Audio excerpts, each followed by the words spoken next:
और अब इन 3 महीने की तैयारी का एक मंत्र और दे रहा हूं। मैथ्स के कितने बच्चे हैं पहले मुझे बता दो कि मैथ के हम हैं।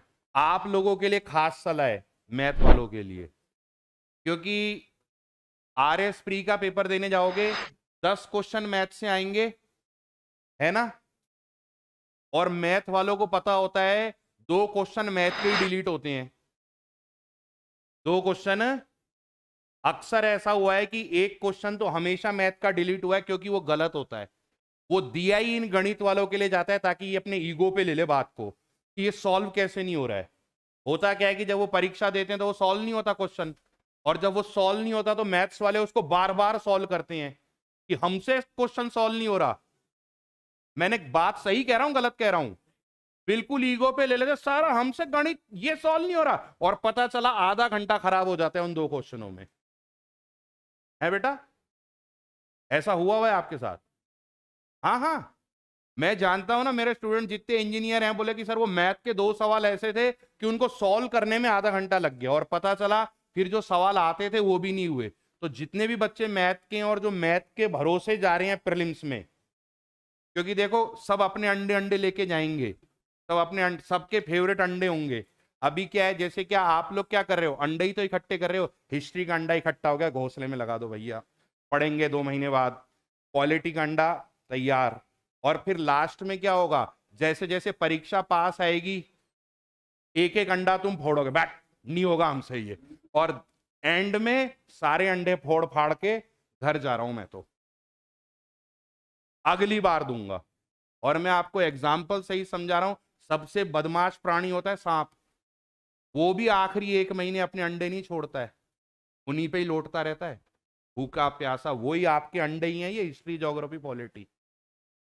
धीरे धीरे आप एक खुद ही फोड़ते हो, हमसे हिस्ट्री नहीं हो रही, हमसे ना हो पाएगा। तुम क्या आरपीएससी को गर्लफ्रेंड बनाओगे अपनी? है, तुम में इतना भी टैलेंट नहीं है तो कुछ तो जीवन में करो। क्या केवल जनगणना के लिए ही पैदा हुए हो? नहीं साहब, हम तो 927 में हैं। तो मेरा कहने का क्या मतलब है, आप अपने सब्जेक्ट से प्यार करना सीखो। और मेरी मैथ्स वालों को सलाह है, जो भी बच्चे मैथ्स के हैं, जब आपसे प्रीलिम्स में मैथ का क्वेश्चन सॉल्व ना हो तो ईगो पे मत ले लेना उसको, तुरंत बाबू हमसे ना हो पाएगा, जय माता दी। और सब बच्चों को पता है मैथ का एक सवाल गलत होता है पेपर में। जो पिछले 3-4 साल का रिकॉर्ड रहा है, हर बार मैथ का 1 या 2 सवाल डिलीट होते हैं। वो उन्हीं बच्चों का समय खराब करते हैं जो मैथ को लेकर ईगो में है कि यार हमसे मैथ नहीं सॉल्व हो पा रही, यार हमने साला बीटेक किया है यार, है एमटेक हुआ और मेरे से मैथ का। वो जानबूझ के गलत है कि आपका आधा घंटा खराब हो, फिर आपसे हिस्ट्री ज्योग्राफी पॉलिटी भी प्रेशर में नहीं बनेगी। और पॉलिटी का क्वेश्चन इतना टफ आता है, होता बहुत इजी है। भाषा भाषा ऐसी होती है, 4 बार पढ़ना पड़ता है, कहना क्या चाहते हो, क्या क्या क्वेश्चन क्या है समझ में नहीं आता है। सबसे आसान क्वेश्चन आता है हिस्ट्री का, सबसे आसान इंडियन हिस्ट्री का सबसे लड्डू गोपाल क्वेश्चन आता है। हाँ हाँ एकदम आता है तो ठीक है, नहीं है तो टाटा बाय बाय। और बहुत ध्यान से सुनना, ये एनालिटिकल पे बिल्कुल मत जाना कि पिछले साल इस सब्जेक्ट के ज्यादा सवाल आए हैं। ये मैं मेरे अनुभव की बात बता रहा हूं, क्योंकि ऐसा ही सेम यूपीएससी करती है और सेम आरपीएससी करती है। जैसे लड़कों ने देख लिया कि पिछले साल इस सब्जेक्ट के 20 सवाल आए हैं, टूट पड़ेंगे सब उस पे। और चकमा देती है आरपीएससी आपको आपकी गर्लफ्रेंड की तरह। आपने तैयार कर लिया हो 20 सब्जेक्ट वाला, उसके इस साल आगे केवल 10 क्वेश्चन, और जिसको आप छोड़ के चले थे कि यार पिछले साल तो इससे एक ही क्वेश्चन आया था, और वो अबाउट टर्न होता है और उससे 8 क्वेश्चन आ जाते हैं।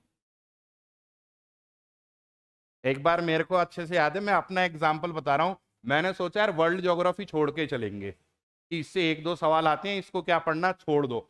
तो मैं, और आप सबको पता ही है हमारी किस्मत कितनी अच्छी है, उसी साल वर्ल्ड ज्योग्राफी 6 सवाल आए, मैं लो। और वर्ल्ड ज्योग्राफी का सबसे आसान सवाल आता है, केवल पर्वत मिलाने को देगा, नदियां मिलाने को देगा, औद्योगिक क्षेत्र मिलाने को देगा, 3 सवाल है, फिक्स है। परीक्षा में प्रश्न ढूंढो, फिर कह रहा हूं 120 प्रश्न ढूंढो कि इनको हम करेंगे, तब जाके सिलेक्शन होगा। ऐसे नहीं होगा, नहीं तो अगले साल फिर पीटी की क्लास में ही बैठे होंगे। मैं आपको बता रहा हूँ, पूरे 6 अटेम्प्ट दे दोगे पीटी नहीं होगा। मैं ऐसे ऐसे लोगों को जानता हूं जो 2013 से तैयारी कर रहे हैं, आज 23 आ गया, पर एक बार भी मेंस नहीं लिखा उन्होंने, एक बार भी मेंस नहीं लिखा। क्यों? बोले यार हमारे कॉन्सेप्ट तो बहुत सही है, कॉन्सेप्ट का करोगे क्या, अभी तो फैक्ट की जरूरत है। और जिन्होंने पिछली बार दे दिया उनके लिए डबल समस्या है। अगर इस साल पास नहीं हुआ तो वो आपका तुक्का साबित हो जाएगा एग्जाम पास होना। मेहनत करो। बाकी मेरा तो क्या है, मैं तो बता दूं कि मॉडर्न के बाद में एंशियंट मिडाइवल में ज़्यादा टाइम लगेगा नहीं।